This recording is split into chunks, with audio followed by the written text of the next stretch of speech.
नमस्कार हरि प्रेमियों, आपका हमारे YouTube चैनल में स्वागत है। सभी हरि प्रेमियों को जय श्री राम।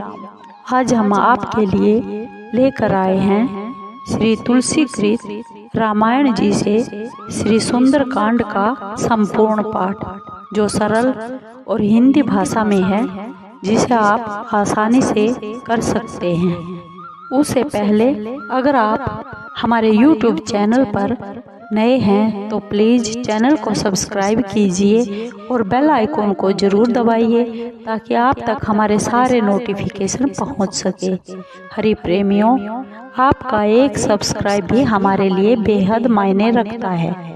आइए शुरू करते हैं। हरि प्रेमियों, आज हमारी भागदौड़ भरी जिंदगी में हमें बहुत ही समय कम मिलता है। उससे हमारा पूजा पाठ का समय भी कम होता है।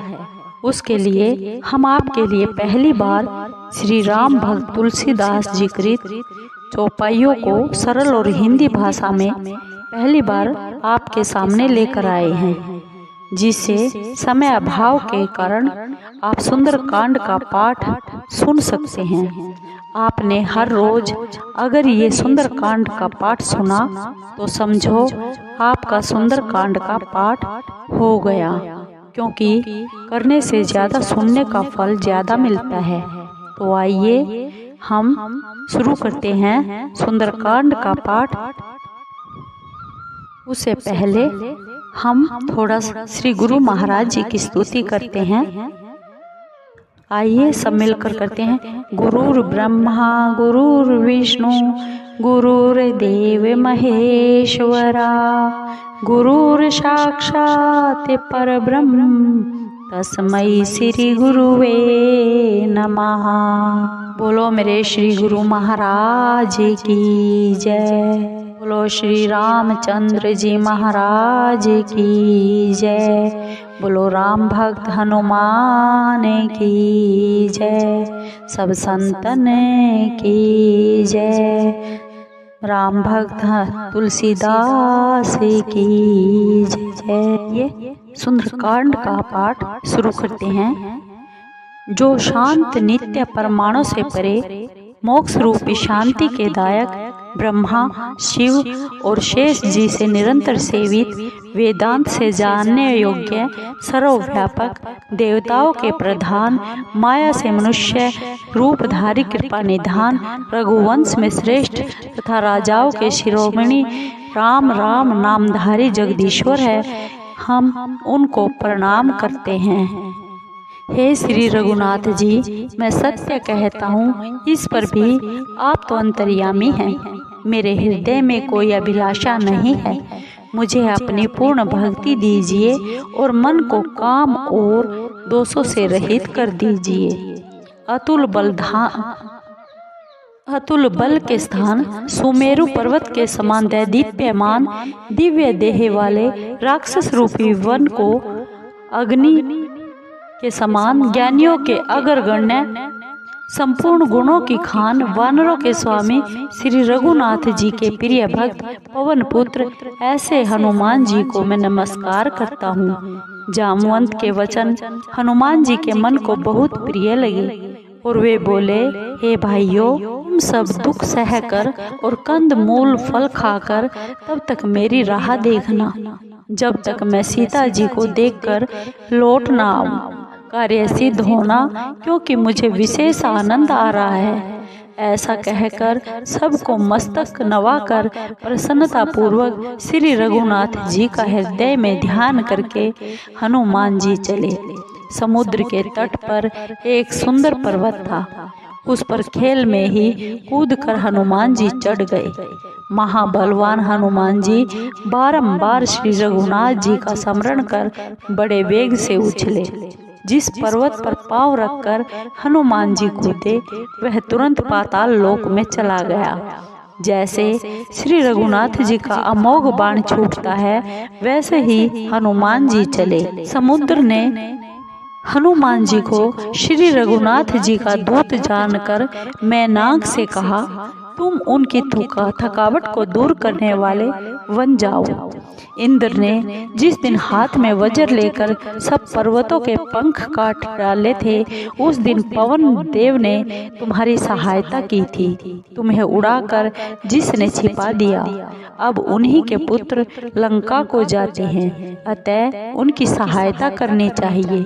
सागर के वचन हृदय में मानकर मैनाक पर्वत तुरंत उठे और हनुमान जी को हाथ जोड़कर बारंबार प्रणाम करके कहा कि विश्राम कीजिए। हनुमान जी ने हाथ से छूकर उसे प्रणाम किया और बोले, हे भाई, श्री रामचंद्र जी का कार्य किए बिना मुझे विश्राम कहा।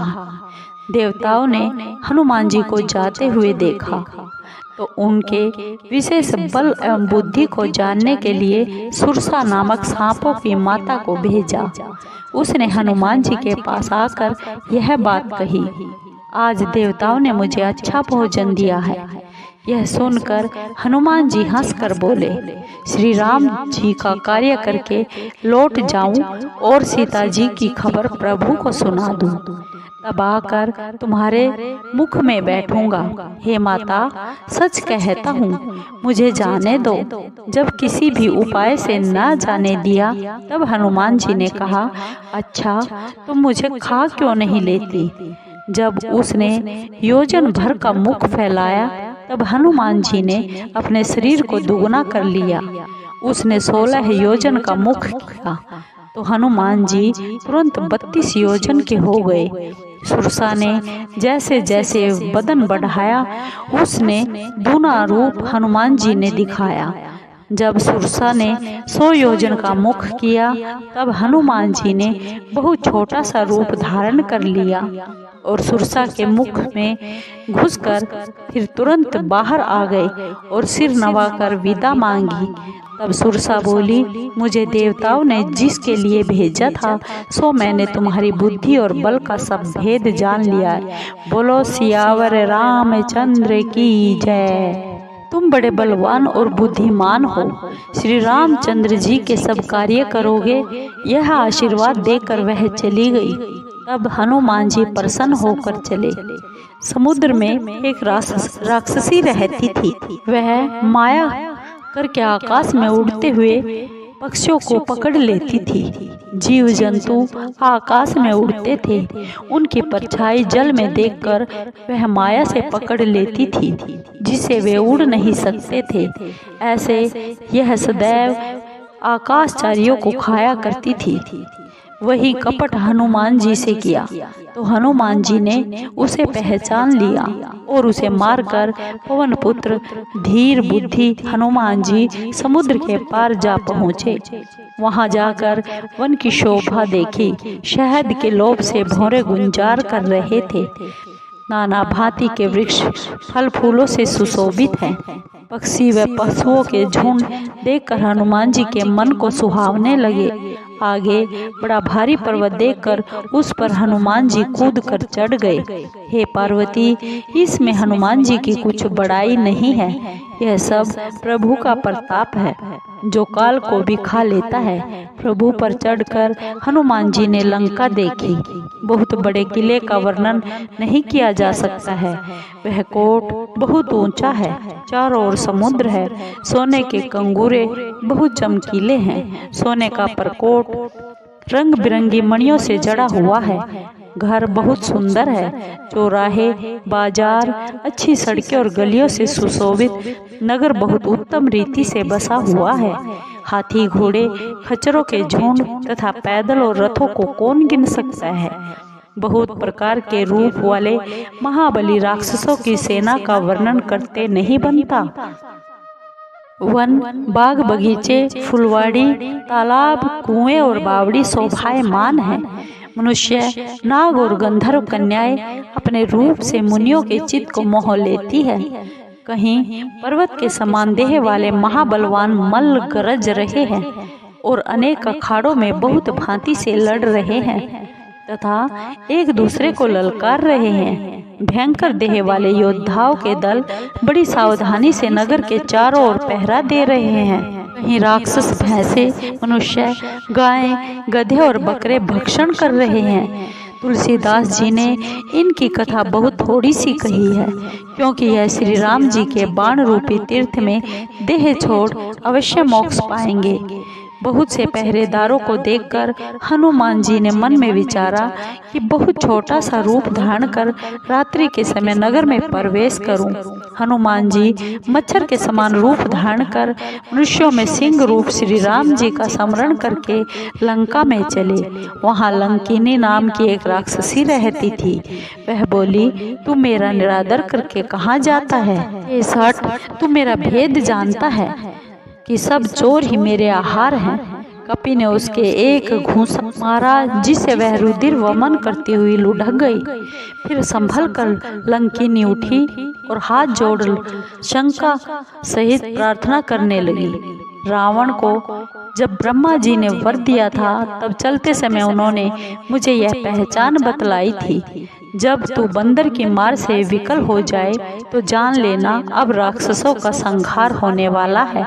हे तात, मेरे बड़े पुण्य भाग्य है, मैं नेत्रों से श्री राम जी के दूत को देख पाई। हे तात, स्वर्ग वह मोक्ष का सुख तराजू के पलड़े में रखा जाए, और जो पल भर के सत्संग का सुख है वह दूसरे पलड़े में रखा जाए, तो सब मिलकर भी सत्संग के बराबर नहीं होते। हृदय में श्री राम जी का स्मरण कर नगर में प्रवेश कर सब कार्य किए जाए, उसको विष अमृत हो जाता है। शत्रु मित्रता करता है, समुद्र गौ के समान हो जाता है, आग ठंडी हो जाती है। हे गरुड़, सुमेरु पर्वत उनको धूल के समान हो जाता है, जिसको श्री राम की कृपा दृष्टि से देखते हैं। बहुत छोटा रूप धारण कर हनुमान जी भगवान का स्मरण कर नगर में घुसे। उन्होंने प्रत्येक घर ढूंढा तो जहां तहां अगणित योद्धा देखे। फिर रावण के महल में गए। वह बहुत ही विचित्र था, जिसका वर्णन नहीं हो सकता। हनुमान जी ने रावण को सोते हुए देखा, परंतु महल में जानकी जी कहीं दिखाई नहीं पड़ी। फिर एक सुंदर भवन देखा, वहां भगवान का मंदिर अलग बना हुआ था। श्री राम जी के धनुष बाण से अंकित उस सुंदर मंदिर की शोभा का वर्णन नहीं किया जा सकता। वहां सुंदर तुलसी के नवीन वृक्ष समूहों को देखकर हनुमान जी बहुत प्रसन्न हुए, परंतु लंका में तो राक्षस समूहों का निवास है, यहाँ सज्जन का वास कहाँ? इस प्रकार मन में हनुमान जी तर्क करने लगे। उसी समय विभीषण जी जाग गए। उन्होंने राम राम स्मरण किया। सुनते ही हनुमान जी प्रसन्न हुए और उन्हें सज्जन वाला उन्होंने सोचा कि इनसे सट करके परिचय करूंगा। साधुजन से कार्य की हानि नहीं होती। ब्राह्मण का रूप धरकर हनुमान जी ने वचन सुनाया। सुनते ही विभीषण उठकर वहां आए, प्रणाम करके कुशल पूछी और कहा, हे विप्र, अपनी कथा समझा कर कहिए। आप क्या हरि भक्तों में से कोई हैं? क्योंकि मेरे हृदय में बहुत प्रीति उत्पन्न हो रही है, अथवा श्री राम जी के चरणों के कोई प्रेमी हैं जो मुझे बड़भागी करने आए हैं। तब हनुमान जी ने सब राम कथा कहकर अपना नाम बताया। सुनते ही दोनों के शरीर पुलकित हो गए और श्री राम जी के गुण समूह स्मरण कर दोनों के मन प्रेम मग्न हो गए। बोलो श्री रामचंद्र की जय। विभीषण बोले, हे पवन पुत्र हनुमान जी, सुनो, हमारा यहाँ रहना ऐसा है जैसे दांतों में बेचारी जीभ रहती है। हे तात, मुझे अनाथ जानकर क्या कभी श्री राम जी मुझ पर कृपा करेंगे? मेरा तमोगुणी राक्षस शरीर है, साधन भी नहीं है, मन में श्री राम जी के चरणों में प्रीति भी नहीं है। परंतु हे हनुमान जी, अब मुझे विश्वास हुआ कि श्री हरि की कृपा के बिना संत नहीं मिलते। जब श्री राम जी की कृपा है तभी तो आपने हट करके मुझे दर्शन दिए हैं। यह सुनकर हनुमान जी ने कहा, हे विभीषण, सुनो, प्रभु राम जी की यह रीति है कि वे अपने भक्तों पर सदा प्रीति करते हैं। कहो तो मैं ही कौन सा बड़ा कुलीन हूँ, जाति का चंचल बंदर, सब प्रकार से हीन हूँ।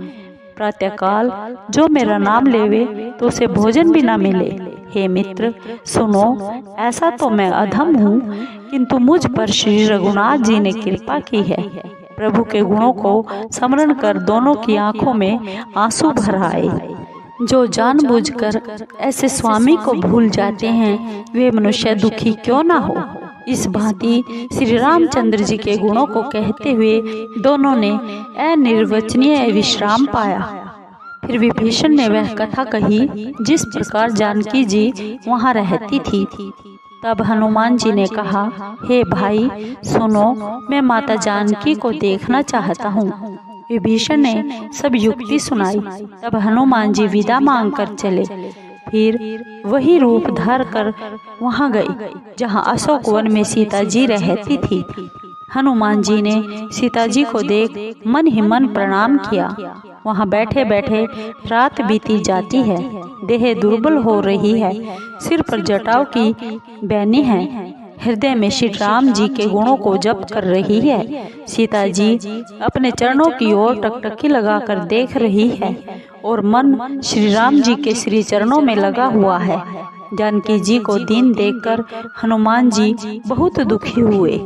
हनुमान जी वृक्ष के पत्तों में छिपे रहे और विचार करने लगे कि भाई अब क्या करना चाहिए। उस समय रावण आ पहुंचा। उसके साथ श्रृंगार किए हुए बहुत सी स्त्रियां भी थी। उस दुष्ट ने सीता जी को बहुत भांति से समझाकर शाम दाम भय और भेद दिखाकर समझाया। रावण बोला, हे चतुर सुंदरी सुनो, मंदोदरी आदि सब रानियों को मैं तुम्हारी दासी बनाऊंगा। यह मेरी प्रतिज्ञा है। तुम एक बार मेरी ओर देख लो। तब सीता जी परम स्नेही श्री राम जी का स्मरण कर तिनके को आड़ में रखकर बोली, रे दसमुख सुन, क्या जुगनू के प्रकाश से कमलिनी कभी खिलती है? तू ऐसा ही मन में समझ ले। फिर जानकी जी बोली, रे दुष्ट, क्या तुझे श्री रघुनाथ जी के वाण की सुधि नहीं? रे मूर्ख, तू मुझे सोने में हर लाया है। रे अधर्म निर्लज, तुझे लाज नहीं आती? अपने को जुगनू के समान और श्री रामचंद्र जी को सूर्य के समान सुनकर तथा कठोर वचन सुन रावण बहुत खिसिया कर क्रोध में तलवार निकाल कर बोला, हे सीते, तूने मेरा अपमान किया है, इसलिए तेरा सिर इस पैनी तलवार से काटता हूँ, नहीं तो जल्दी से मेरी बात मान ले। हे सुमुखी, नहीं मानोगी तो जीवन की हानि होगी। सीता जी बोली, रे मूर्ख सुन, प्रभु की भुजा जो नील कमल की माला के समान वह हाथी के सूंड के समान सुंदर है, क्या तो वह भुजा ही मेरे कंठ में पड़ेगी या फिर तेरी कठोर तलवार ही पड़ेगी, मेरा दृढ़ निश्चय है। हे चंद्रहास, श्री राम जी के विरह की अग्नि से उत्पन्न मेरे दुख को तू हर ले। तेरी श्रेष्ठ धार रात्रि रूप है, अतः तू मेरे दुख के भार को हर ले। सीता जी के ऐसे वचन सुन वह मारने दौड़ा। तब मंदोदरी ने नीति युक्त वचन कहकर उसे समझाया। रावण सब निशाचरों को बुलाकर बोला कि जाकर सीता को बहुत प्रकार से भय दिखाओ। यदि वह 1 महीने में मेरा कहना नहीं मानेगी तो उसे तलवार से मार डालूंगा। ऐसा कहकर रावण तो घर चला गया और यहाँ राक्षसियां नाना प्रकार से भयंकर रूप धारण करके माँ सीता को डराने लगी। उसमें त्रिजटा नाम की राक्षसी ज्ञान में चतुर और श्री राम जी के श्री चरणों की प्रेमी थी। सबको बुलाकर उसने अपना सोपन सुनाया और कहा, सीता जी की सेवा करके अपना भला कर लो। सपने में मैंने देखा कि वानर ने लंका जला दी और निशाचरों की सेना को मार डाला। रावण नंगे सिर गधे पर सवार था, उसके सिर मुंडे हुए थे और 20 भुजाएं कटी हुई थी। इस प्रकार वह दक्षिण दिशा को जा रहा था और लंका मानो विभीषण की को मिल गई। नगर भर में श्री रघुनाथ जी की दुहाई फिर गई। तब प्रभु ने सीता जी को बुला भेजा। मैं पुकार कर निश्चय पूर्वक कहती हूँ कि 4 दिन के बाद यह सब सत्य हो जाएगा। उसके वचन सुनकर सब राक्षसियां डर गई और जानकी जी के श्री चरणों में गिर पड़ी। सब इधर उधर चली गई। तब सीता जी मन में चिंता करने लगी कि 1 महीने बाद नीच राक्षस मुझे मार डालेगा। सीता जी फिर जटा से हाथ जोड़कर बोली, हे माता, विपत्ति में मेरा साथ देने वाली तुम ही हो। कोई ऐसा उपाय बताइए जिससे मैं अपना शरीर छोड़ दूं। दुस्सह विरह अब सहा नहीं जाता। हे माता, तुम लकड़ी जलाकर चिता बना दो और फिर उसमें आग लगा दो। हे सयानी, तुम मेरी प्रीति को सत्य कर दो। अब इन कानों से सूल के समान वचन कौन सुने। त्रिजटा ने वचन सुनकर चरण पकड़कर उन्हें समझाया और श्री राम जी का बल प्रताप और सुयश सुनाया। वह बोली, हे राजकुमारी, सुनो, रात्रि में अग्नि नहीं मिलेगी। ऐसा कहकर वह अपने घर को चली गई। सीता जी मन में कहने लगी, देव ही मेरे प्रतिकूल हो गया, न तो अग्नि ही मिलती है, न दुख ही दूर होता है। आकाश में अंगारे दिखाई दे रहे हैं, परंतु पृथ्वी पर एक भी तारा नहीं गिरता। चंद्रमा भी अग्निमय है, परंतु मुझे भाग्यहीन जानकर यह भी अग्नि नहीं बरसाता। हे अशोक वृक्ष, मेरी विनय सुन, मेरा शोक दूर करो और अपने अशोक नाम को सत्य करो। तेरे नवीन पत्ते आग के समान लाल है। अग्नि दे, विरह की सीता को ना जला। सीता को विरह से अत्यंत व्याकुल देखकर वह क्षण हनुमान जी को कल्प के समान बीता। तब हनुमान जी ने हृदय में विचार कर अंगूठी डाल दी, मानो अशोक ने अंगारा दे दिया।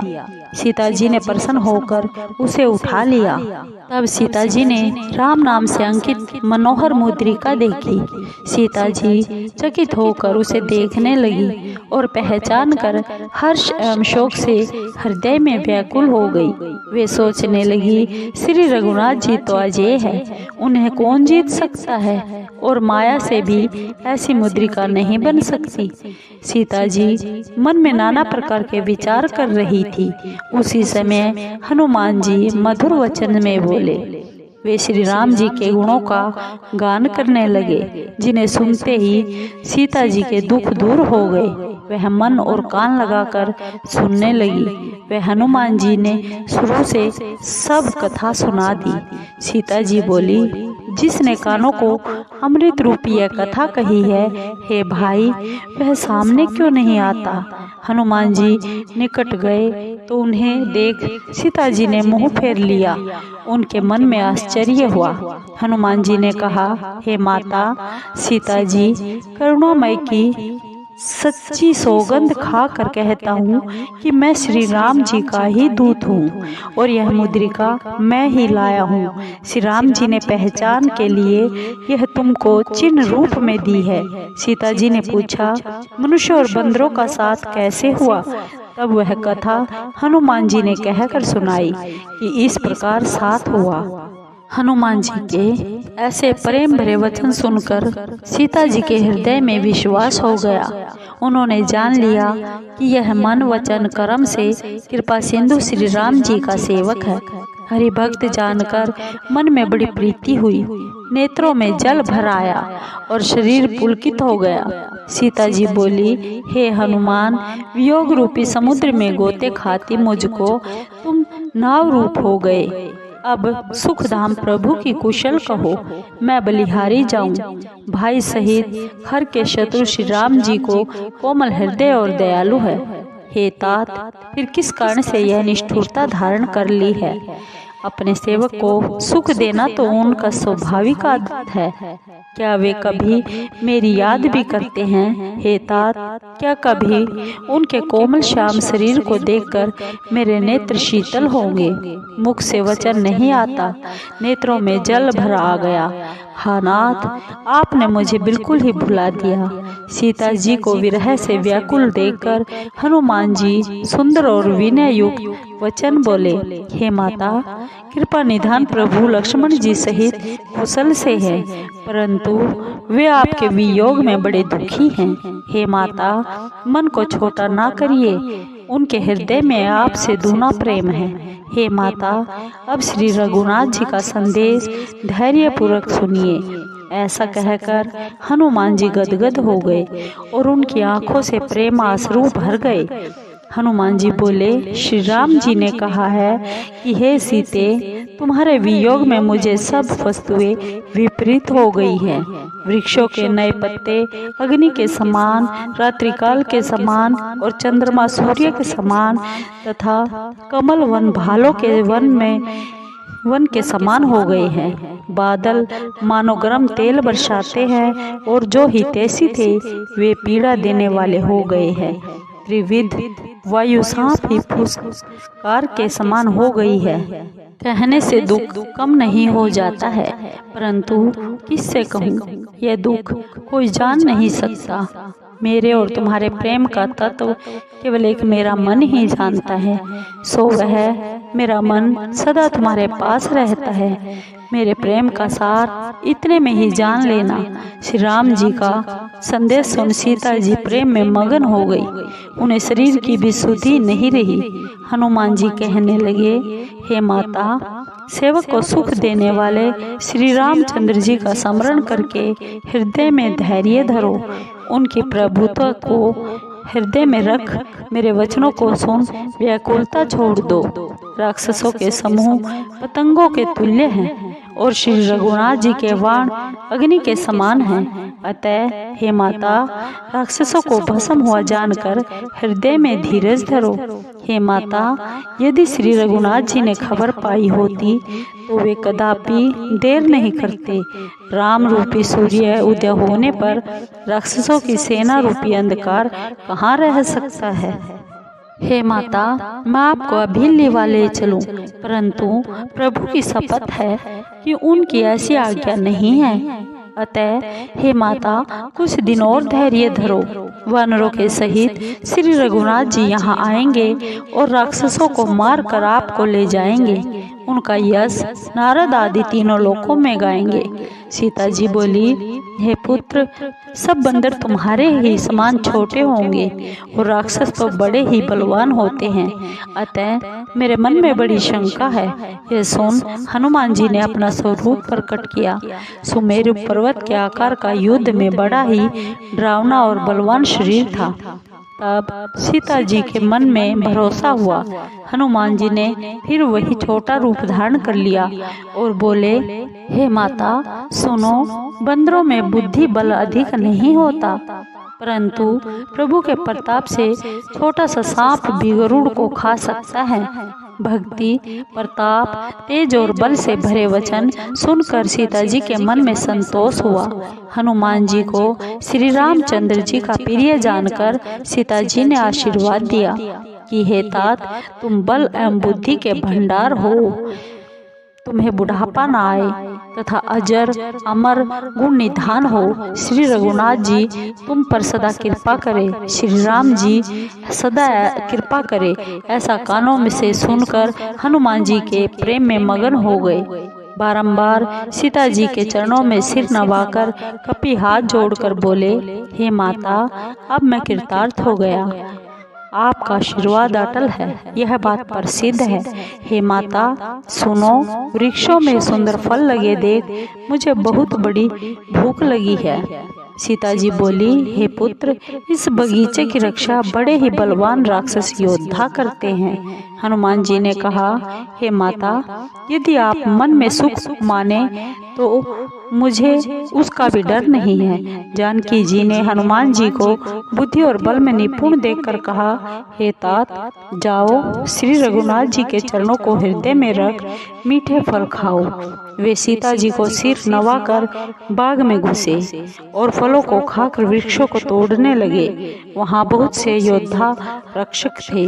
उनमें से कुछ तो मार डाले, कुछों ने रावण के पास जाकर पुकार की, हे नाथ, एक बड़ा भारी बंदर आया है। उसने अशोक वाटिका उजाड़ दी है, फलों को खाकर पेड़ों को उखाड़ दिया है और रखवालों को मार मार कर पृथ्वी पर डाल दिया है। यह सुनकर रावण ने बहुत से योद्धा भेजे, जिन्हें देखकर हनुमान जी गरजे। कपि ने सब राक्षसों को मार डाला। जो कुछ अधमरे थे उन्होंने जाकर पुकार की। फिर रावण ने अक्षय कुमार को भेजा तो वह असंख्य बड़े बड़े योद्धा लेकर चला। उसको आते देखकर हनुमान जी ने एक वृक्ष उखाड़कर ललकारा और उसे मारकर बड़े जोर से गरजे। कुछ मार डाले, कुछ मसल डाले, कुछ धूल में मिला दिए और कुछ भागकर रावण से जाकर पुकारे, हे नाथ, बंदर बड़ा बलवान है। पुत्र का वध सुनकर रावण बड़ा क्रोधित हुआ और उसने बलवान मेघनाथ को भेजा और कहा, हे पुत्र, उसको मारना नहीं, बांध कर ले आना, जिसे यह देखा जाए कि वह बंदर कहाँ का आया है। इंद्र को जीतने वाला महायोद्धा मेघनाथ चला। भाई का मारा जाना सुन उसे क्रोध आ गया। हनुमान जी ने देखा कि ये महान योद्धा है तो वे बड़े जोर से गरजे और दौड़े। एक भारी वृक्ष उखाड़कर मेघनाथ के ऊपर प्रहार कर उसका रथ तोड़ उसे रथ से हीन कर दिया। उसके साथ जो बड़े बड़े वीर योद्धा थे उन्हें पकड़कर अपने शरीर से मसलने लगे। उनको मारकर हनुमान जी मेघनाथ से लड़ने लगे, मानो 2 गजराज भिड़ गए हो। उसे एक घुसा मारकर हनुमान जी पेड़ पर जा चढ़े और उसे क्षण भर के लिए मूर्छा आ गई। फिर उठकर उसने बहुत सी माया रची, परंतु फिर भी पवन पुत्र हनुमान जी जीते नहीं जाते थे। तब उसने ब्रह्मास्त्र लिया। हनुमान जी ने मन में विचार किया कि यदि इस ब्रह्म अस्त्र को निष्फल करता हूँ तो इसकी अपार महिमा घट जाएगी। उसने हनुमान जी को ब्रह्मास्त्र मारा, परंतु गिरते समय भी बहुत सी सेना का नाश कर दिया। जब उसने जाना कि हनुमान जी मूर्छित हो गए हैं, तब इन्हें नागपाश से बांध कर ले गया। हे पार्वती, सुनो, जिसका नाम जप कर ज्ञानी मनुष्य संसार के बंधन से छूट जाते हैं, उनका दूत भी कहीं बंध सकता है, किंतु स्वामी के कार्य के लिए हनुमान जी ने अपने को बंधा लिया। बंदर का बांधा जाना सुन राक्षस दौड़े और कौतुक के हेतु सभा में आए। हनुमान जी ने रावण की सभा देखी। उसके ऐश्वर्य का वर्णन कुछ किया नहीं जाता।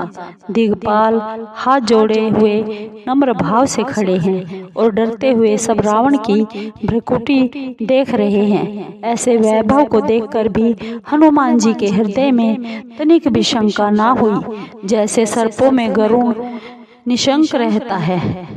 हनुमान जी को देखकर रावण दुर्वचन कहकर खूब हंसा, परंतु फिर पुत्र का वध याद करके उसके हृदय में बहुत दुख हुआ। रावण ने कहा, हे बंदर, तू कौन है? किसके बल से तूने मेरी वाटिका का नाश किया है? क्या तूने मेरा नाम कभी कानों से नहीं सुना?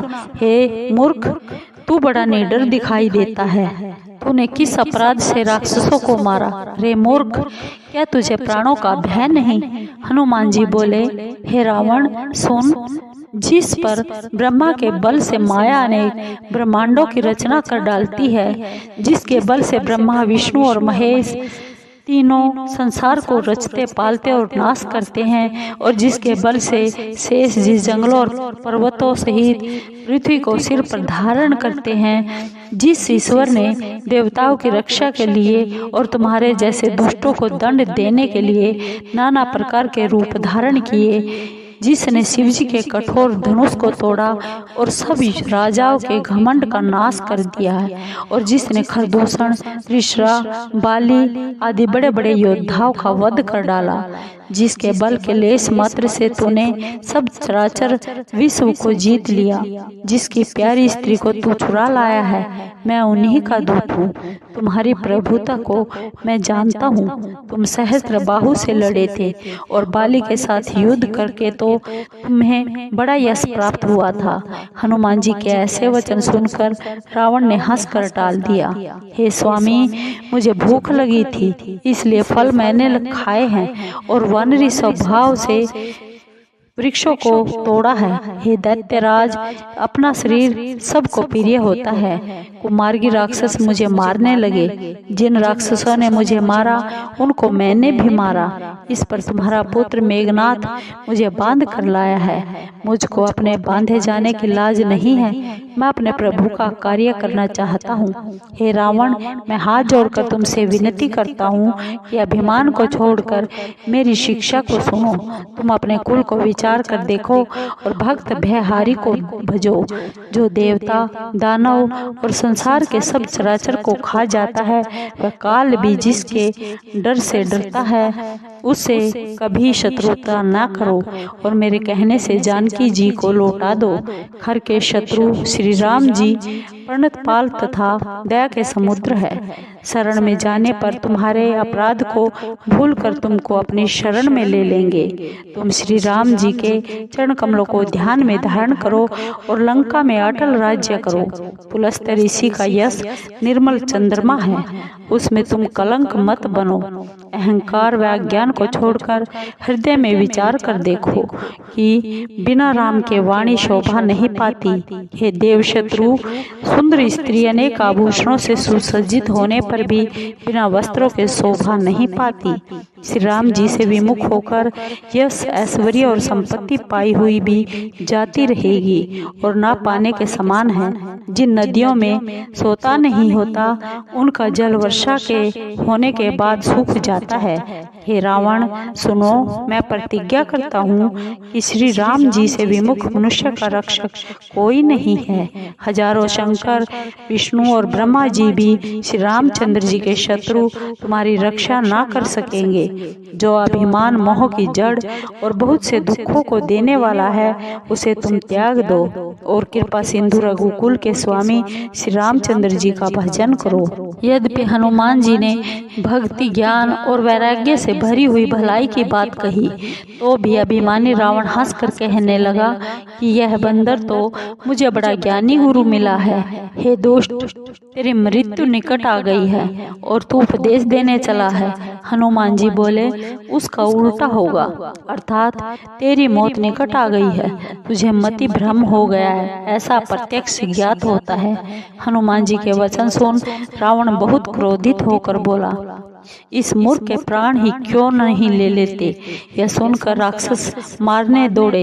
उसी समय मंत्रियों सहित विभीषण जी आ गए। शीश नवाकर और बहुत विनय करके विभीषण ने रावण से कहा, हे महाराज, दूत को मारना उचित नहीं, यह नीति के विरुद्ध है, अतः इसे कोई और दंड दीजिए। सब ने कहा, हे भाई, यह सलाह ठीक है। यह सुनकर रावण हंसकर कहने लगा, अच्छा, इस वानर को अंग भंग करके भेज दो। मैं सबको समझा कर कहता हूँ कि बंदर की ममता पूंछ पर अधिक रहती है, अतः उसी को तेल में डुबोकर कपड़ा बांधकर आग लगा दो।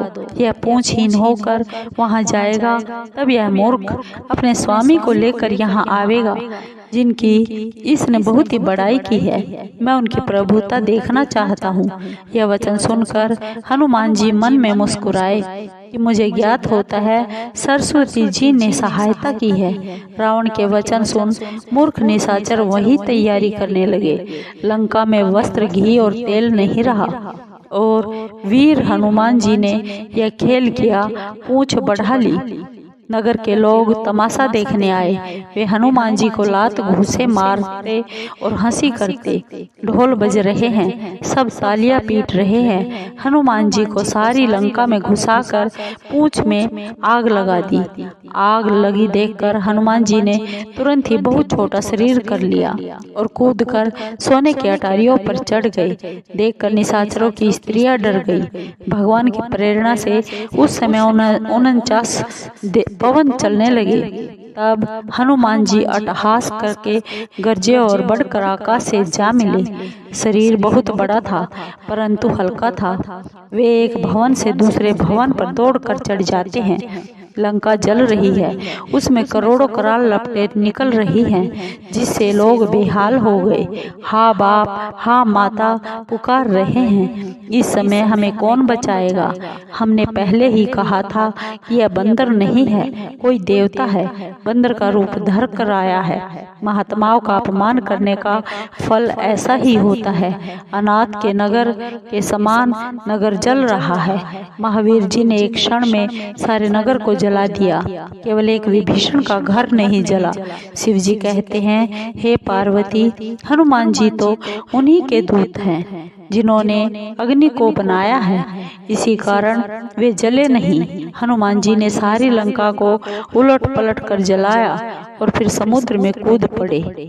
फिर हनुमान जी पूछ बुझाकर थकावट दूर करके और छोटा सा रूप बनाकर जानकी जी के आगे हाथ जोड़कर जा खड़े हुए और बोले, हे माता, मुझे चिन्ह दीजिए। जैसे रघुनाथ जी ने मुझे मुद्रिका दी थी, तब सीता जी ने चूड़ामणि उतार कर हनुमान जी को दी और हनुमान जी ने उसे प्रसन्नता पूर्वक ले लिया। सीता जी बोली, हे तात, प्रभु से मेरा प्रणाम कहना। ऐसा कहना कि हे प्रभु, आप तो सब प्रकार से पूर्ण काम हैं, अतः आप अपने ही दीन दयालु होने के यश को याद करके मेरे भारी संकट को दूर करिए। हे तात, इंद्र के पुत्र जयंत की कथा सुनाना और प्रभु को उनके बाण का प्रताप स्मरण कराना। हे नाथ, आप महीने भर न आएंगे तो मुझे जीवित न पाएंगे। हे कपि, कहो मैं किस तरह अपने प्राण रखूं? तुम भी तो अब जाने के लिए कहते हो। तुम्हें देखकर कुछ छाती ठंडी हुई थी। अब फिर मेरे लिए वही दिन और वही रातें होंगी। जैसे मणि के बिना सर्प व्याकुल रहता है और जल के बिना मछली व्याकुल रहती है, वैसे ही श्री रघुनाथ जी को देखे बिना मैं दुखी हूँ। हे तात, हनुमान जी, न जाने विधाता हमें अयोध्या फिर कब पहुँचावेगा। सब माताओं सहित भरत, शत्रुघ्न और अन्य सभी लोग कब आनंद पाएंगे। कब समस्त मंगल कार्य सिद्ध होंगे और याचकों की इच्छाएं पूर्ण होंगी। मैं श्री राम जी की नख से सीख तक मनोहर छवि कब देखूंगी। श्री रामचंद्र जी को मणियों से जड़ित मुकुट सिर पर धरे, कानों में सुंदर कुंडल पहने और अनमोल जगमगाती टोपी धारण किए मैं कब देखूंगी। इत्र से सिंची कपोलों के निकट लहराती हुई तथा जिनमें कुसुम कलियां लगी हुई है, ऐसी अलकों को कब नेत्र भर कर देखूंगी। मस्तक पर सुंदर तिलक किए धनुष के समान भुजों वाले उन प्रभु को मैं बड़भागिनी कब नेत्रों के पलक विसार कर देखूंगी। विशाल, सुंदर, चंचल, सुखप्रद और मान को दूर करने वाले मेरी ओर देखते हुए प्रभु के नेत्रों से अपना मन बलिहारी करके कब देखूंगी। तोते के समान नासिका और उसमें लटकन अत्यंत शोभा से युक्त चंद्रमा के तुल्य मुख को चकोर के समान तृण तोड़कर कब देखूंगी। हे कपि, जिनके अधर लाल, दांत दाढ़िम के समान रसना सुंदर और हास्य मृदु है, उन चंद्रमा के समान प्रकाश युक्त स्वामी का मैं कब दर्शन करूंगी। भक्तों के मन को हरने वाले वचन में अपने कानों से कब सुनूंगी। वह सुंदर थोड़ी और अमृत के समान चितवन मैं कब देखूं। संग के समान कंठ, जिसमें सुंदर तुलसी और मणियों की माला पहने हैं, विशाल वक्षस्थल और सुख की 3 रेखाओं को मैं कब देखूंगी। हाथी के सूंड के समान विशाल भुजाओं तथा कमल के समान हाथों को, जो कि आभूषणों से युक्त है, धनुष बाण लिए मैं कब देखूंगी। सुंदर महीन झबला पहने, उस पर पीताम्बर डाले, यज्ञोपवीत से युक्त प्रभु के उदर का दर्शन मैं अपने नेत्रों से कब करूंगी। हनुमान जी ने सीता जी को बहुत प्रकार से समझाकर धीरज दिया और उनके चरण कमलों में सिर नवाकर श्री रामचंद्र जी के पास चल पड़े। चलते समय बड़े जोर की गर्जना की, जिसे सुनकर निशाचरों की स्त्रियों के गर्भ गिर गए। समुद्र के इस पार आए तब वानरों ने आनंद ध्वनि सुनाई। हनुमान जी को देखकर सब बहुत प्रसन्न हुए और अपना नया जन्म समझा। हनुमान जी का मुख प्रसन्न था और शरीर में तेज विराजमान था।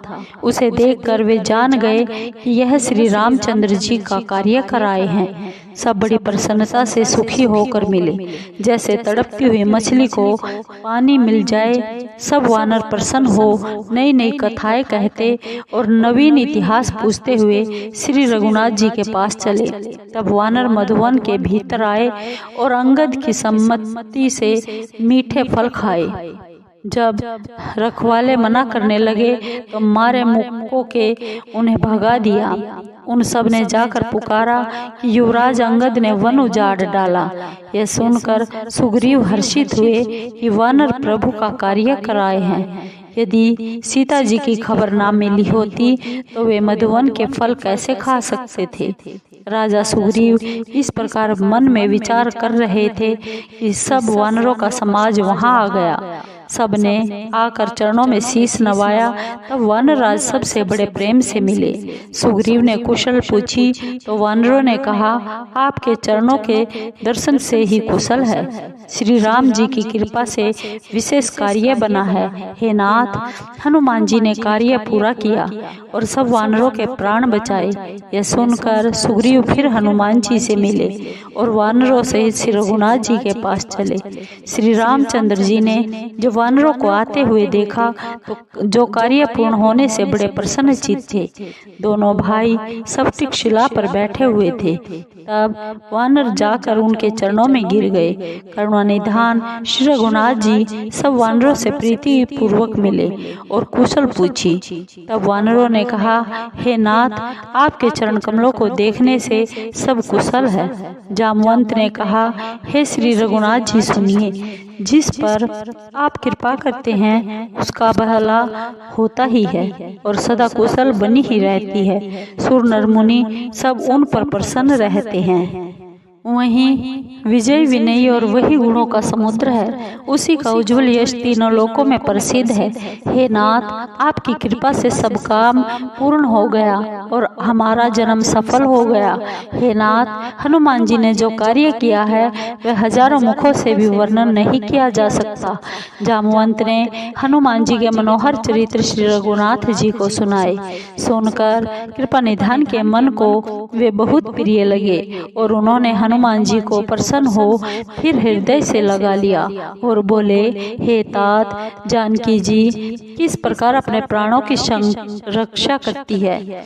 हनुमान जी बोले, आपका नाम अहिनिश है, रक्षक है। आपका ध्यान ही किवाड़ है। नेत्रों में आपके चरण रूपी ताले पड़े हुए हैं और फिर यह प्राण किस मार्ग से जावे। चलते समय मुझे यह चूड़ामणि दी है जिसे लेकर श्री रघुनाथ जी ने हृदय से लगा लिया। हे नाथ, नेत्रों में जल भर कर जानकी जी ने कुछ वचन कहे हैं। भाई लक्ष्मण सहित प्रभु के चरण पकड़ विनय करना कि आप दीन बंधु व शरणागत के दुख दूर करने वाले हैं। फिर मैं तो मन, कर्म और वचन से आपके श्री चरणों की अनुरागिनी हूँ। फिर किस अपराध से मुझ को प्रभु ने त्याग दिया। हाँ, एक अपराध मैं स्वीकार करती हूँ।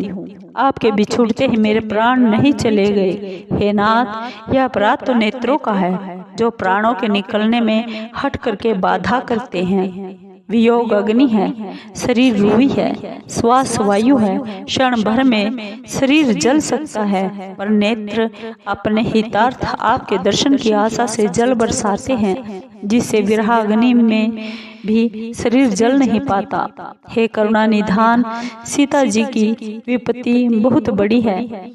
हे दीन बंधु, उसका न कहना ही भला है। हे करुणा निधान, सीता जी का एक एक क्षण एक कल्प वृक्ष कल्प के समान बीत रहा है।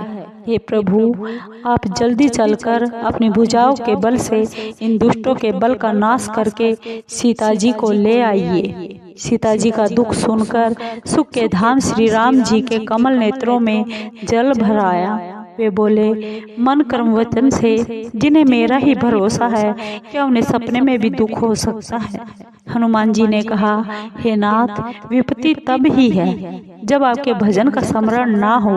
राक्षसों की क्या चिंता है, शत्रु को जीत कर जानकी जी को ले आइए। श्री राम जी बोले, हे हनुमान सुनो, तुम्हारे समान मेरा उपकारी देवता मुनि मनुष्य कोई भी देहधारी नहीं है। इसके बदले मैं तुम्हारा क्या उपकार करूं? मेरा मन भी तुम्हारे सामने नहीं हो सकता। हे पुत्र सुनो, मैं तुमसे ऋणी नहीं हो सकता। मैंने मन में विचार कर देख लिया है। श्री राम जी बार बार हनुमान जी की ओर देख रहे हैं। नेत्रों में प्रेमाश्रु है और देह पुलकित है।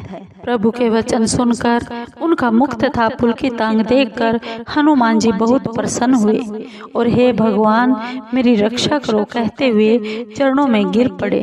प्रभु बार बार उनको उठाना चाहते हैं परंतु प्रेम मगन उनको उठाना भला नहीं लगता। प्रभु के कर कमल हनुमान जी के सिर पर है। उस दशा को स्मरण कर शिव जी प्रेम मगन हो गए। फिर शिव जी मन को सावधान कर अति सुंदर कथा कहने लगे। प्रभु ने हनुमान जी को उठाकर हृदय से लगा लिया और हाथ पकड़कर निकट बैठाया। वे बोले, हनुमान यह तो बताओ कि रावण से रक्षित लंका के उस सुदृढ़ किले को तुमने किस प्रकार जलाया। प्रभु को प्रसन्न जानकर हनुमान जी अभिमान रहित वचन बोले, हे नाथ, बंदरों में केवल इतना ही बल होता है कि वह एक डाल से दूसरी डाल पर कूद सके। मैंने जो समुद्र लांघकर सुवर्ण का नगर जलाया और निशाचरों को मार कर अशोक वाटिका उजाड़ दी, हे श्री रघुनाथ जी, यह आपका ही प्रताप है, इसमें मेरी कोई प्रभुता नहीं है। हे नाथ, जिस पर आप प्रसन्न हो उसके लिए कुछ भी दुर्लभ नहीं है। आपके प्रताप से रूई भी अग्नि को भस्म कर सकती है।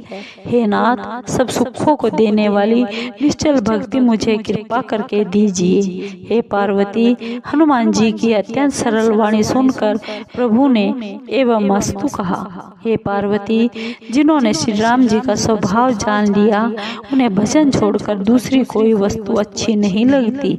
यह कथा जिसके हृदय में आ गई वह श्री रघुनाथ जी के चरणों की भक्ति पा गया। प्रभु के वचन सुन वानरों के समूह कहने लगे, दयालु आनंद श्री राम जी की जय हो, जय हो। तब श्री रघुनाथ जी ने सुग्रीव को बुलाया और कहा कि अब चलने की तैयारी करो। अब देर किस लिए करते हो, शीघ्र ही वानरों को आज्ञा दो। यह लीला देख देवता लोग आकाश से पुष्प बरसा कर प्रसन्न हो अपने अपने घर चले गए। सुग्रीव ने शीघ्र ही वानरों को बुलाया। सेनापतियों के झुंड आ गए। वानर भालुओं में नाना प्रकार के रंग और उनका बल अतुलित है। वे वानर श्री राम जी के चरण कमलों में शीश नवाते हैं। महाबलवान रीछ वानर गरज रहे हैं। श्री राम जी ने वानरों की सेना देखी और कमल नेत्रों से कृपा दृष्टि उन पर डाली। श्री राम कृपा का बल पाकर वानर मानो पंखों वाले बड़े पहाड़ हो गए। श्री राम जी ने प्रसन्न होकर गमन किया तो अनेक सुंदर शुभ शकुन हुए। जिनकी कीर्ति मंगलमय है उसके गमन पर शकुन होना लीला मात्र है। सीता जी ने भी प्रभु का प्रस्थान जान लिया। मानो वाम अंग फड़क कर कह देते हैं, जो जो शकुन जानकी जी को हुए वही अब शकुन रावण को हुए। सेना चली, कोई उसकी सीमा को नहीं पा सका। अपार वानर भालू गर्जना कर रहे हैं, नख ही उनके हथियार हैं। कोई वृक्ष, कोई पर्वत धारण किए हुए पृथ्वी अथवा आकाश में इच्छा अनुसार जा रहे हैं। वे सिंह नाद करते हैं, दिशाओं के हाथी डगमगा कर चिंघाड़ते हैं। पृथ्वी कांपने लगी, दिग्गज चिंघाड़ने लगे, पहाड़ कांप उठे और समुद्र में खलबली मच गई। गंधर्व, देवता, मुनि, नाग तथा किन्नर बड़े प्रसन्न हुए और सब दुखों से छूट गए।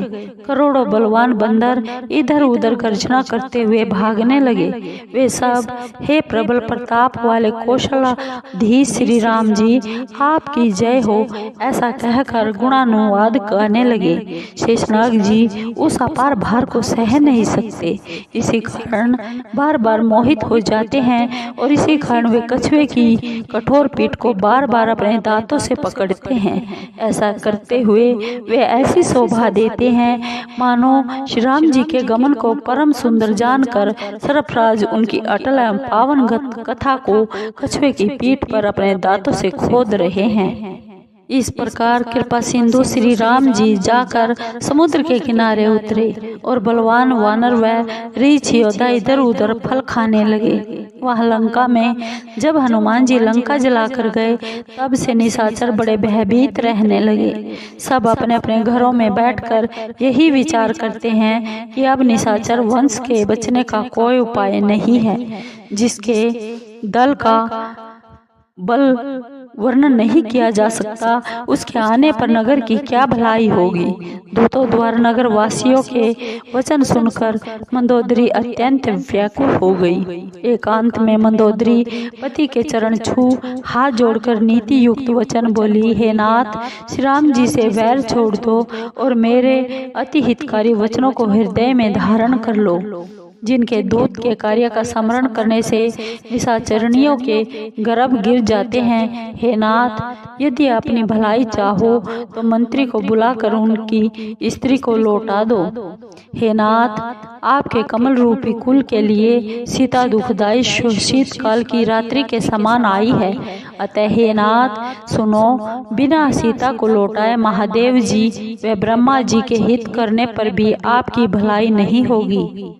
श्री राम जी के वाण सर्पों के समूह के समान है और निशाचरों के समूह मेंढकों के समान है। जब तक वे इन्हें ग्रस न ले तब तक ही हट छोड़कर इसका उपाय कर लीजिए। उसकी वाणी कानों से सुनकर संसार में प्रसिद्ध अभिमानी रावण हंसा और कहने लगा, सचमुच स्त्रियों का स्वभाव बड़ा डरपोक होता है। मंगल के समय डरती हो, तुम्हारा मन अत्यंत ही दुर्बल है।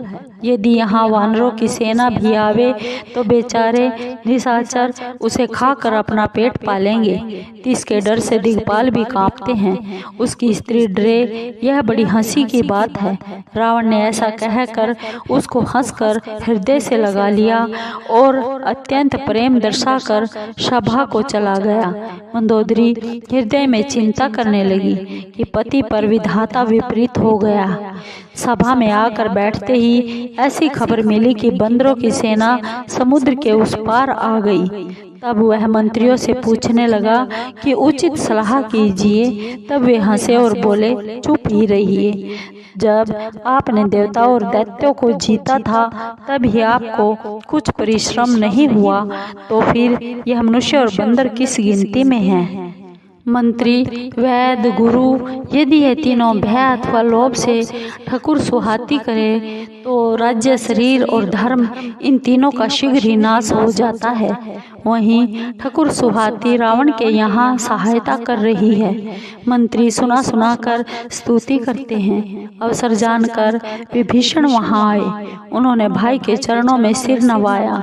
विभीषण सिर नवाकर अपने आसन पर बैठ गए और आज्ञा पालन पाकर यह वचन कहे, हे दयालु, जो आप मुझसे पूछते हैं तो हे तात, अपनी बुद्धि के अनुसार हित की बात कहता हूँ। जो आप अपना कल्याण, सुयश, शुभ गति, नाना प्रकार के सुख चाहे तो प्राय स्त्री के सुख को छोड़ के चौथ के चंद्रमा के समान त्याग दीजिए। चाहे 14 भुवनों का स्वामी हो, परंतु प्राणी मात्र से वैर करके वह ठहर नहीं सकता। जो मनुष्य बड़ा ही गुणी व चतुर हो, पर यदि वह थोड़ा लोभ करे तो उसे कोई अच्छा नहीं कहता। हे नाथ, काम, क्रोध, मद, लोभ ये सब नरक के मार्ग हैं। इन्हें छोड़कर श्री रामचंद्र जी के चरणों को भजिए, जिन्हें संत जन भजते हैं। हे तात, श्री राम जी मनुष्यों के ही राजा नहीं, वे तो संसार के स्वामी और काल के भी काल हैं। वे पर ब्रह्म, रोग रहित, जन्म मरण से परे, सर्वव्यापक, अजय, आदि और अनंत हैं। वे गो, ब्राह्मण, पृथ्वी तथा देवताओं के हितकारी, दया के समुद्र, मनुष्य रूपधारी, भक्तों को आनंद देने वाले, दुष्टों को दल का नाश करने वाले, वेद एवं धर्म के रक्षक तथा देवताओं का उद्धार करने वाले हैं। वैर त्याग कर उन्हें मस्तक नवाइए। वे शरणागत के दुख का नाश करने वाले हैं। हे नाथ, उन प्रभु को सीता जी को लौटा दीजिए और बिना कारण ही दया करने वाले श्री राम जी को भजिए। शरण में जाने पर प्रभु उनको भी नहीं त्यागते, जिनको सारे संसार से वैर करने का पाप लगा हो, जिनका नाम तीनों पापों का नाशक है। हे रावण, वही प्रभु प्रकट हुए हैं, ऐसा मन में समझो। हे भाई रावण, बार बार चरण लगकर विनय करता हूँ कि मान, प्रतिष्ठा, मोह और अहंकार को त्याग कर श्री राम जी का भजन करो। मुनि पुलस्त्य जी ने अपने शिष्य द्वारा यह बात कहला भेजी है कि सो हे तात, शुभ अवसर पाकर मैंने तुरंत ही स्वामी को कह सुनाई। माल्यवंत नामक बड़ा बुद्धिमान मंत्री था। उसने विभीषण के वचन सुन बहुत सुख माना और कहा, हे तात, आपके भाई नीति शिरोमणि हैं। वह जो कहते हैं उसे हृदय में धारण कीजिए। रावण बोला, दोनों मूर्ख शत्रु की बड़ाई कर रहे हैं। यहाँ कोई है तो इन्हें दूर कर दे। तब माल्यवंत तो अपने घर चला गया और विभीषण फिर भी वहाँ हाथ जोड़े खड़ा रहा। कहने लगा, हे नाथ, वेद पुराण ऐसा कहते हैं कि सुमति कुमति सबके हृदय में रहती है, पर जहाँ सुमति है वहाँ नाना प्रकार की संपत्ति रहती है, एवं जहाँ कुमति है वहाँ अंत में विपत्ति ही आती है। आपके हृदय में तो उल्टी कुमति बसी है, जिसके कारण आप हित को अहित व शत्रु को मित्र समझते हैं। जो सीता निशाचर वंश के लिए काल रात्रि है, उस पर आपकी घनी प्रीति है। हे तात, मैं चरण पकड़कर आपसे मांगता हूँ, आप मेरा दुलार रखिए और सीता जी को श्री राम जी के लिए लौटा दीजिए, जिससे आपका हित न हो। यद्यपि विभीषण ने वेद पुराण और पंडितों से सम्मत नीति कही, परंतु सुनकर रावण क्रोधित हो उठा और बोला, हे मूर्ख, तेरी मृत्यु समीप आ गई है। रे मूर्ख, तू सदा मेरे जिलाए जीता है और तुझे बैरी का पक्ष अच्छा लगता है। रे दुष्ट, यह क्यों नहीं कहता कि संसार में ऐसा कौन है जिसको मैंने अपनी भुजाओं के बल से नहीं जीता। रे मूर्ख, तू मेरे नगर में रहकर तपस्वियों से प्रीति रखता है, उन्हीं से जा मिल और उन्हीं को नीति सिखा। ऐसा कहकर रावण ने लात मारी, परंतु विभीषण ने बार बार चरण पकड़े। हे पार्वती, संतों की यह बड़ाई कि बुराई करने पर भी भलाई ही करते हैं। विभीषण ने कहा, हे तात, आप मेरे पिता के समान हैं। मुझे मारा सो भला ही किया, परंतु श्री राम जी के भजन से ही आपका भला है। विभीषण अपने मंत्री को साथ लेकर आकाश मार्ग में गए और सबको सुनाकर ऐसा कहने लगे, श्री राम जी सत्य प्रतिज्ञा प्रभु है और तुम्हारी सभा काल के वश है। मैं अब श्री रघुनाथ जी की शरण में जाता हूँ, मुझे दोष न देना। ऐसा कहे जैसे ही विभीषण जी चले, वैसे ही सारे निशाचर आयुहीन हो गए। हे पार्वती, साधु पुरुषों का अनादर सब कल्याण का नाश करता है। जिस समय रावण ने विभीषण को त्यागा, उसी क्षण वह अभागा तेजहीन हो गया। विभीषण प्रसन्न होकर मन में नाना प्रकार के मनोरथ करते हुए श्री राम जी के पास चले।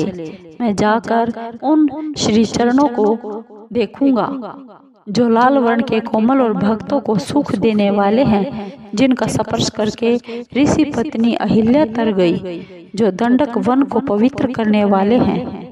जिन चरणों को जानकी जी हृदय में धारण करती है, जो कपट मृग के साथ अभागे थे और जो शिव जी के हृदय रूपी सरोवर के कमल है, मेरा हो भाग्य है कि आज मैं उन्हीं को देखूंगा। जिन चरणों की खड़ावों में भरत जी ने मन लगा रखा है, आज मैं इन नेत्रों से उन्हीं को देखूंगा। इस प्रकार के प्रेम सहित विचार करते हुए शीघ्र ही इस पार आ गए। बंदरों ने विभीषण को आता देख कर जाना कि बैरी का कोई विशेष दूत है। वानर उसे वहीं ठहरा कर सुग्रीव के पास गए और उसको सब समाचार कह सुनाया। तब सुग्रीव श्री राम जी के पास जाकर कहने लगे, हे श्री रघुनाथ जी, सुनिए, रावण का भाई आपसे मिलने आया है। प्रभु ने कहा, हे मित्र, क्या राय है? सुग्रीव ने कहा, नाथ सुनिए, निशाचरों की माया कुछ जानी नहीं जाती, न जाने यह इच्छानुसार रूप धारण करके किस कारण से आया है। यह मूर्ख हमारा भेद लेने आया है। इस प्रकार मुझे तो यह अच्छा नहीं लगता कि उसे बांध कर रखा जाए। श्री राम बोले, हे मित्र, तुमने नीति तो ठीक विचारी है, परंतु मेरा तो परण ही शरणागतों का दुख दूर करना है।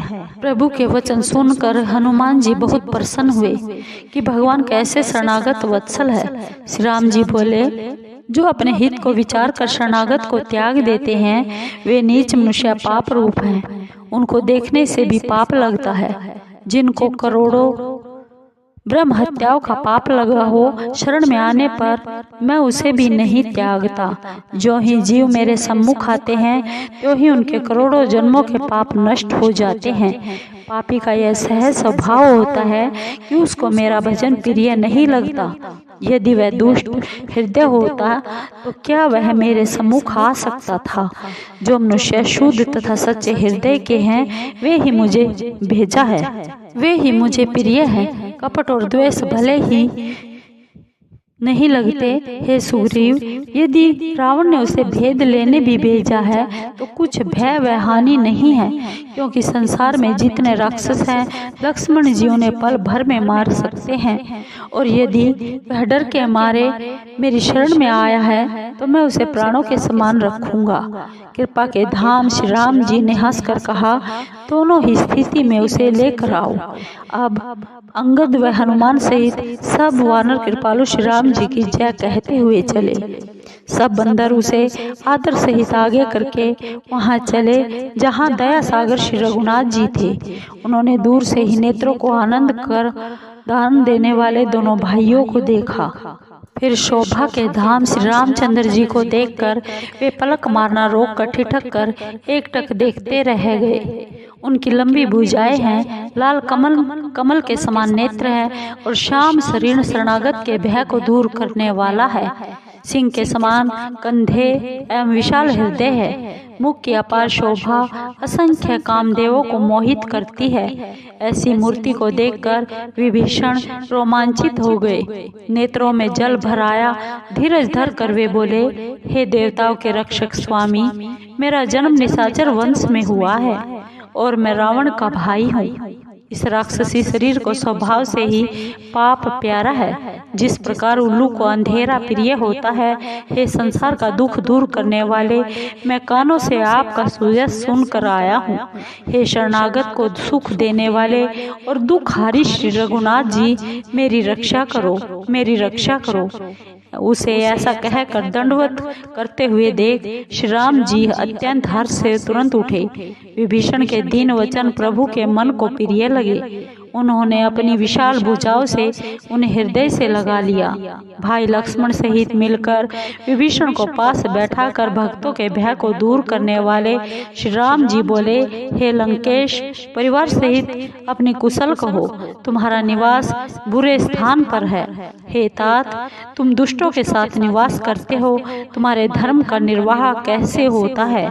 मैं तुम्हारी सब रीति जानता हूँ। तुम नीति चतुर हो, तुम्हारा भाव अन्याय का नहीं है।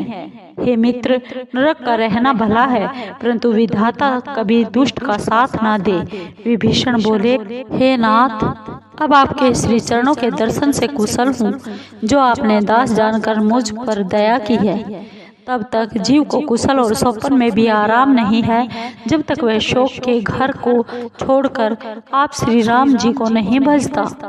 उसी समय तक लोभ, मोह, अभिमान और मान आदि दुष्ट हृदय में निवास करते हैं, जब तक आप धनुष, बाण और कमर में तरकस धारण किए हुए हृदय में वास नहीं करते। ममता घोर अंधेरी रात्रि है, जो राग द्वेष रूपी उल्लुओं को सुख देती है। वह तभी तक हृदय में बसती है जब तक आपका प्रताप रूपी सूर्य उदय नहीं होता। हे नाथ, अब आपके कमल रूपी श्री चरणों को देखने से सकुशल हूँ। मेरे भारी भय दूर हो गए हैं।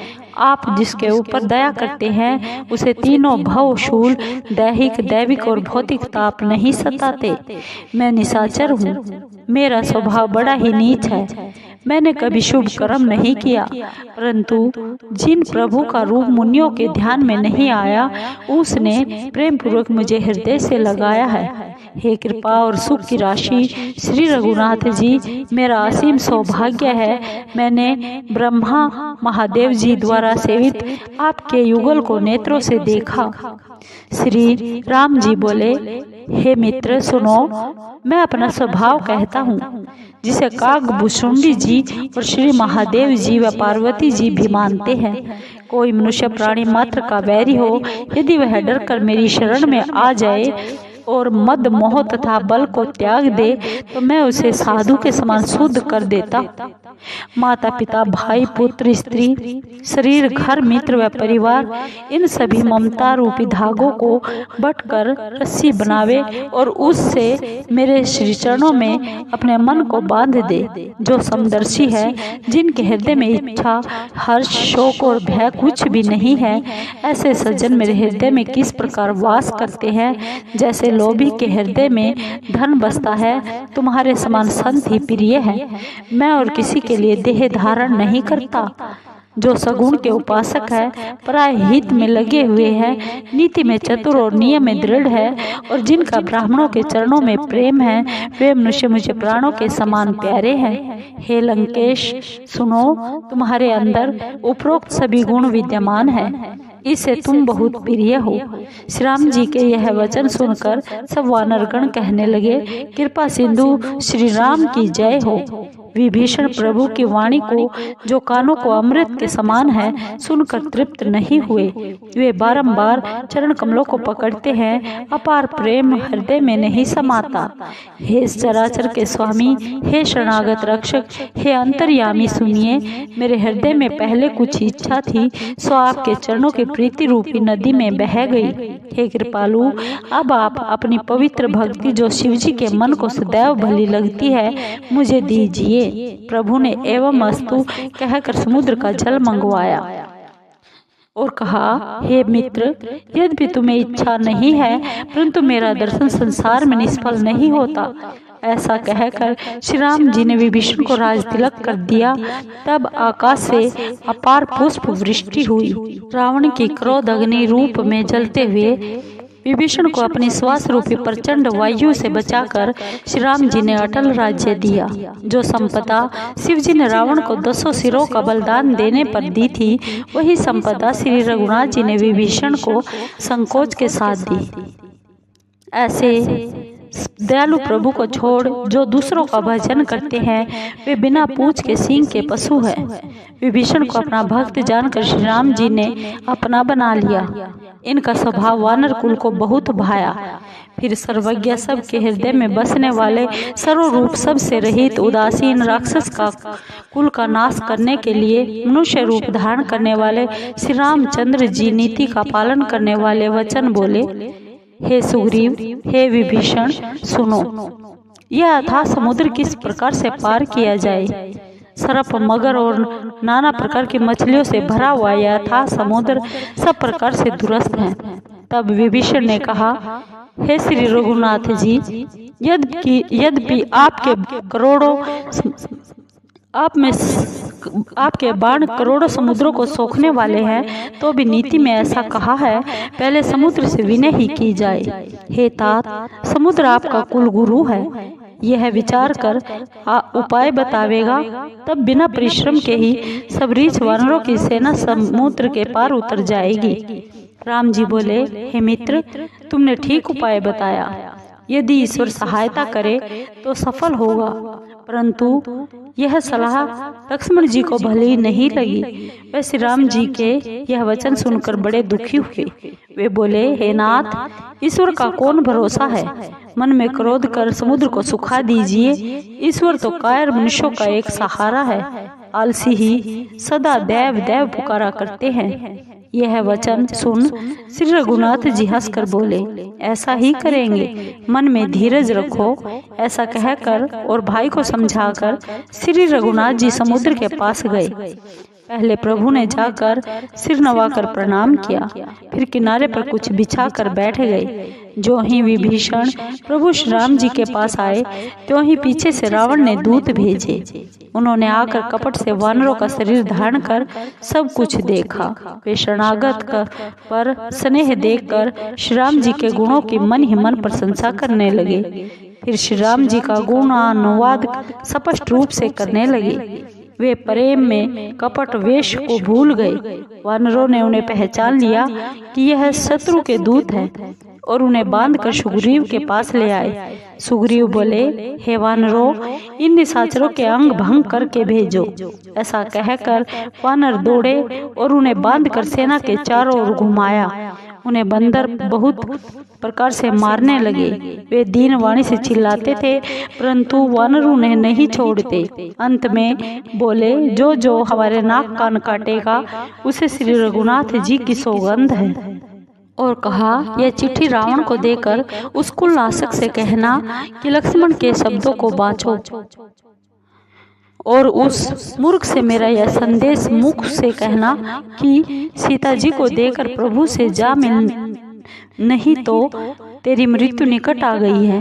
दूत शीघ्र ही लक्ष्मण जी के चरणों में सिर नवाकर श्री राम जी के गुणानुवाद गाते हुए चल दिए। श्री राम जी का यश बखानते हुए वे लंका में आए और रावण के चरणों में सिर नवाया। तब हंसकर रावण ने पूछा, रे सुक, अपनी कुशल क्यों नहीं कहता? विभीषण का हाल कहो, जिसकी मौत अब निकट आ गई है। उस मूर्ख ने राज करते हुए लंका को छोड़ दिया, वह अभागा जो का घुन होगा। फिर उस रीछ वानर की सेना का हाल कहो, जो कठिन काल भेजने से यहाँ आई है और जिनके प्राणों का रक्षक दयालु समुद्र है। फिर उन तपस्वियों का हाल कहो, जिनके हृदय में मेरा भारी डर है। उनसे भेंट हुई अथवा वे मेरा सुयश सुनकर लौट गए। बैरी की सेना का बल तथा तेज बताता क्यों नहीं? तेरा चित्त चकित सा क्यों है? दूत बोला, हे नाथ, जैसे आप मुझसे पूछते हैं, आप क्रोध त्याग कर मेरा कहा मानिए। जब आपका छोटा भाई जाकर उनसे मिला, उसी समय श्री रघुनाथ जी ने तिलक कर दिया। बंदरों ने हमें रावण का दूत सुनकर बांधकर नाना प्रकार के कष्ट दिए। वे हमारे नाक कान काटने लगे। तब श्री राम जी की सौगंध देने पर हमें छोड़ा। हे नाथ, श्री राम जी की सेना पूछते हैं, सो वह करोड़ों मुख से भी नहीं कहा जा सकती। अनेकों रंग के रीछ एवं वानर है, जो विकट मुख वाले हैं, विशाल तथा भयानक है। जिसने लंका जलाई और अक्षय कुमार को मारा, उसका बल तो सबसे थोड़ा है। बड़े बड़े नामी योद्धा हैं, उनमें असंख्य हाथियों का बल है तथा वे विशाल शरीर वाले हैं। द्विद, मयंत, नल, नील, अंगद, विकटाक्ष, दधिमुख, केहरी, कुमुद, गरुड़ तथा बल की राशि जामवंत इत्यादि। सब बंदर सुग्रीव के समान ही बलवान हैं। इनके समान और भी करोड़ों बंदर हैं, उन अनेकों को कौन गिने? हे नाथ, मैंने कानों से सुना है कि 18 पदम तो बंदरों के सेनापति। उस सेना में ऐसा कोई भी बंदर नहीं जो आपको युद्ध में ना जीत सके। वे सब मारे क्रोध के हाथ मल रहे हैं, परंतु श्री रघुनाथ जी की आज्ञा नहीं देते। वे समुद्र को सांपों तथा मछलियों सहित सुखा सकते हैं या विशाल पर्वतों से भरकर उसे पाट देंगे।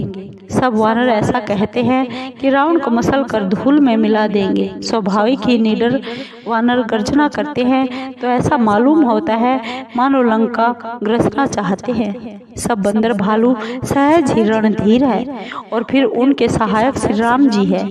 वे तो हे रावण करोड़ों कालों को भी जीत सकते हैं। श्री राम जी के तेज बल व बुद्धि की बड़ाई को लाखों से जी भी वर्णन नहीं कर सकते। एक ही बाण से सैकड़ों समुद्र सूख सकते हैं, परंतु नीति में चतुर उन्होंने अपने आप के भाई से सलाह पूछी। उनके वचन सुनकर वे समुद्र से रास्ता मांग रहे हैं। उनके मन में दया है। दूत के ऐसे वचन सुन रावण बहुत हंसा और कहने लगा, जब ऐसी बुद्धि है तब तो वानरों को सहायक बनाया। स्वाभाविक डरपोक विभीषण के वचन मानकर समुद्र से बालकों की सी हठानी है। अरे मूर्ख, तू व्यर्थ बड़ाई क्यों करता है? शत्रु की बुद्धि बल ही था मैंने पाली। जिसके विभीषण सरी के डरपोक मंत्री है, उसको विजय और यश कहाँ है? दुष्ट के ऐसे वचन सुनकर दूत को बड़ा क्रोध आया। तब उसने अवसर जानकर चिट्ठी निकाली और कहा, हे नाथ, श्री राम जी के छोटे भाई ने यह चिट्ठी दी है, इसे पढ़कर आप छाती ठंडी कर लीजिए। रावण ने हंसकर पत्र बाएं हाथ से ले लिया और मंत्री को बुलाकर उसे पढ़वाने लगा। पत्र में लिखा था, हे मूर्ख, तू बातों से अपने मन को प्रसन्न करके कुल का नाश न कर। राम जी से विरोध करने पर ब्रह्मा, विष्णु और महेश की शरण में जाने पर तू नहीं बच सकता। या तो अभिमान छोड़कर अपने भाई विभीषण की तरह प्रभु के श्री चरणों में भ्रमर हो जा, या हे दुष्ट श्री राम जी के वाण रूपी अग्नि में अपने कुल सहित पतंगा हो जा। पत्र सुनकर रावण मन में डरा, परंतु हंसकर सबको सुनाकर बोला, जैसे कोई मनुष्य भूमि पर पड़ा हुआ आकाश को छूने की आशा करे, वैसे ही इस छोटे तपस्वी के वचन की चातुरी है। तब सुख कहने लगा, हे नाथ, पुत्र की बातें सत्य हैं। अपने अभिमानी स्वभाव को छोड़कर विचार कीजिए, क्रोध को त्याग कर मेरा वचन सुनिए। हे नाथ, श्री रामचंद्र जी से विरोध छोड़ दीजिए। यद्यपि श्री रामचंद्र जी सब लोगों के स्वामी हैं, तो भी उनका स्वभाव बहुत ही कोमल है। वे मिलते ही तुम्हारे ऊपर बड़ी कृपा करेंगे और अपराध को अपने हृदय में नहीं रखेंगे। अतः हे नाथ, आप मेरा इतना कहा मानिए कि जानकी जी को श्री रघुनाथ जी को लौटा दीजिए। जब शुक ने जानकी को लौटा देने की बात कही तो रावण ने उसको लात मारी। वह भी उसे प्रणाम कर चला। जहाँ कृपा सिंधु श्री रघुनाथ जी थी। प्रभु को प्रणाम कर शुक ने अपने समस्त कथा सुनाई और श्री रामचंद्र जी की कृपा से अपनी गति को प्राप्त हुआ। शिव जी कहते हैं, हे भवानी, वह ज्ञानी मुनि था, परंतु अगस्त ऋषि के शाप से राक्षस हो गया था। वह मुनि श्री राम जी के चरणों में बार बार सिर नवाकर अपने आश्रम को चला गया। 3 दिन बीत गए, परंतु मूर्ख समुद्र विनय नहीं मानता। तब श्री राम जी क्रोध पूर्वक बोले, बिना भय के प्रीति नहीं होती। हे लक्ष्मण, धनुष बाण लाओ, मैं समुद्र को अग्नि बाण से सुखा दूंगा।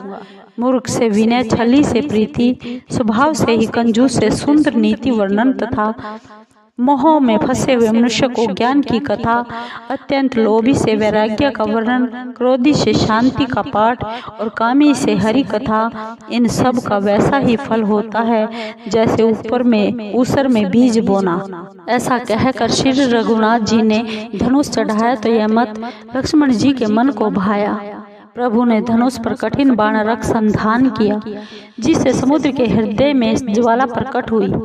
मगर, सांप, मछलियां इत्यादि घबराने लगे। जब समुद्र ने जीवों को जलते हुए जाना तो सोने के थालों में अनेक मणियां लेकर अभिमान त्याग कर ब्राह्मण के रूप में आया। कागभूषुंडी जी बोले, हे गरुड़ जी, चाहे कोई करोड़ों यत्न करके सींचे, परंतु केला काटने पर ही फल फलता है। ऐसे ही नीच डांटने से ही नभता है, विनय से नहीं। समुद्र ने भय के साथ प्रभु के श्री चरण पकड़कर विनती की, हे नाथ, मेरे सब अवगुण क्षमा कीजिए। आकाश, अग्नि, पवन, जल, पृथ्वी, इनके काम तो स्वभावतः ही जड़ हैं। हे नाथ, सब ग्रंथों ने ऐसा ही कहा है कि आपकी प्रेरणा से ही यह वस्तुएं माया ने सृष्टि के हेतु उत्पन्न की है। हे प्रभु, जिसको आपकी जैसी आज्ञा है वह उसी प्रकार रहने में सुख पाता है। प्रभु ने मुझे शिक्षा दी सो अच्छा किया, परंतु मर्यादा भी आपकी ही बांधी हुई है। ढोल, गवार, शूद्र, पशु और स्त्री, ये सब दंड के अधिकारी हैं। प्रभु के प्रताप से मैं सूख जाऊंगा और सेना पार हो जाए तो मेरी मर्यादा जाती रहेगी। वेदों ने कहा है कि आपकी आज्ञा अपेल है, अतः जो आपको अच्छा लगे सो मैं शीघ्र करूं।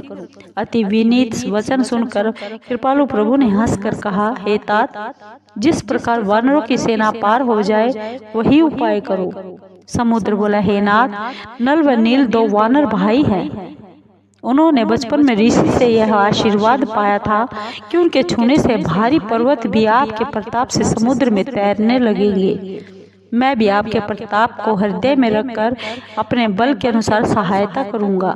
हे नाथ, इस प्रकार आप समुद्र को बंधाइए, जिससे आपकी सुकीर्ति तीनों लोकों में गाई जाए। इस बाण से आप मेरे उत्तर तट के पाप राशि दुष्टों का संहार कीजिए। कृपालु श्री राम जी ने यह सुनकर समुद्र के हृदय की पीड़ा दूर कर दी। समुद्र श्री राम जी के ऐसे अतुल पराक्रम को देखकर प्रसन्न होकर सुखी हुआ। फिर सब हाल प्रभु को सुनाकर और उनके चरणों की वंदना करके समुद्र चला गया। समुद्र अपने घर चला गया। श्री राम जी को यह मत अच्छा लगा। यह चरित्र कलिकाल के पापों को हरने वाला है।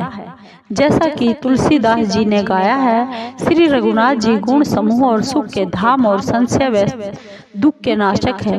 रे मूर्ख मन, तू अब आशा और भरोसा छोड़कर इन्हीं को गा और सुन। श्री राम जी का गुणानुवाद सब सुंदर मंगलों को देने वाला है। जो इसे आदर सहित सुनते हैं वे भव सागर से बिना नौका के पार हो जाते हैं। कलयुग के संपूर्ण पापों को नष्ट करने वाले श्री रामचरितमानस का यह सुंदर कांड समाप्त हुआ। हरि प्रेमियों, श्री राम भक्तों, आपको ये सुंदर कांड का प्रसंग कैसा लगा? अगर आपको ये सुंदर कांड का प्रसंग अच्छा लगा हो तो एक बार जोर से बोलिए जय श्री राम। राम भक्त हनुमान की जय। राम भक्तों, अगर आपको ये सुंदर कांड अच्छा लगा हो तो प्लीज़ वीडियो को लाइक कीजिए, शेयर कीजिए और सब्सक्राइब जरूर कीजिए, कमेंट जरूर कीजिए। धन्यवाद। राम भक्तों, जय श्री राम।